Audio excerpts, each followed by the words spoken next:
রাষ্ট্রীয় একটা শাস্তি আছে। কি আছে? 9 নম্বরটা রাষ্ট্রীয় শাস্তি। ইসলামী দণ্ডবিধি অনুযায়ী যে মাদক সেবী তার শাস্তি হলো 80 দুর্রা। কতটা? 80 বেত্রাঘাত।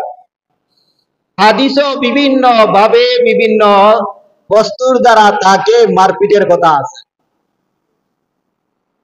বিভিন্ন কোন হাদিসও আছে যে তাকে খেজুরের ডাল দিয়ে আঘাত করা হয়েছে, কোন হাদিসও আছে জুতা পিটা করা হয়েছে।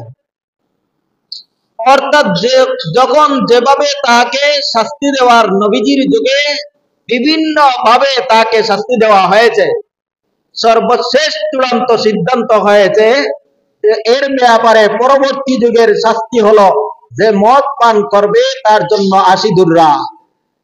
وعن عبد الله بن عمر رضي الله تعالى عنه قال قال رسول الله صلى الله عليه وسلم من شرب الخمر فاجلدوه 80।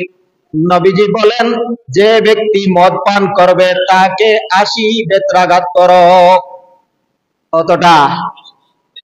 দুনিয়ার শাস্তি কয়টা পাইলাম?